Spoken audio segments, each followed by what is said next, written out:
Au Tchad, le parti de Succès Masra veut boycotter les élections locales. Le Tchad se prépare à des élections locales le 29 décembre 2024, mais un des principaux partis d'opposition, le parti Les Transformateurs dirigé par Succès Masra, a déclaré qu'il ne participera pas à ce scrutin. Cette décision survient dans un contexte politique déjà tendu, marqué par des accusations de répression et des manques de transparence dans le processus électoral. L'annonce a été faite dimanche au cours d'une cérémonie de l'an 2 d'hommage aux victimes des manifestations sanglantes du 20 octobre 2022, dénommé Jeudi Noir. Succès Masra, figure emblématique de l'opposition tchadienne, a justifié ce boycott par le manque de conditions nécessaires à des élections libres et équitables. Selon lui, le gouvernement actuel dirigé par le président Mahamat Idriss Déby n'a pas fait les réformes indispensables pour garantir une véritable démocratie. L'ancien premier ministre tchadien, président du principal parti d'opposition Succès Masra, souligne que la participation à des élections sous de telles conditions risquerait de légitimer un système qu'il considère comme autocratique. Masra a appelé les autres partis d'opposition à se joindre à ce boycott, affirmant qu'une mobilisation collective serait essentielle pour réclamer des changements significatifs.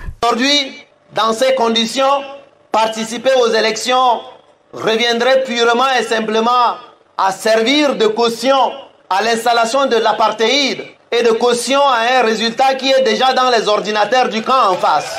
Les militants du parti Les Transformateurs justifient leur non-participation aux élections locales en évoquant plusieurs raisons, notamment des préoccupations liées à l'intégrité du processus électoral, des doutes sur la transparence des élections, ainsi qu'une volonté de ne pas légitimer un système qu'ils jugent défaillant. Écoutons Marcel Ndangbe, militant des Transformateurs. Pour aller aux élections, il faut que les conditions soient réunies de telle sorte que les compromis et tout ce qui doit aller avec, que nous soyons d'abord d'accord. Ces genres d'élections, ce sont des élections truquées d'avance. De son côté, le ministre des Affaires étrangères et porte-parole du gouvernement, Abderrahmane Koulamana, juge lui cette décision contre-productive. Ces décisions pourraient avoir des répercussions importantes sur la dynamique politique au Tchad, alors que le pays cherche à stabiliser son environnement politique après des années de conflits et d'instabilité. Les élections locales qui devraient se tenir en décembre prochain seront scrutées de près par les observateurs internationaux qui craignent que l'absence d'une opposition forte ne contribue à une consolidation du pouvoir en place. L'avenir du processus démocratique au Tchad reste donc incertain, alors que les tensions entre le gouvernement et l'opposition continuent de s'accroître.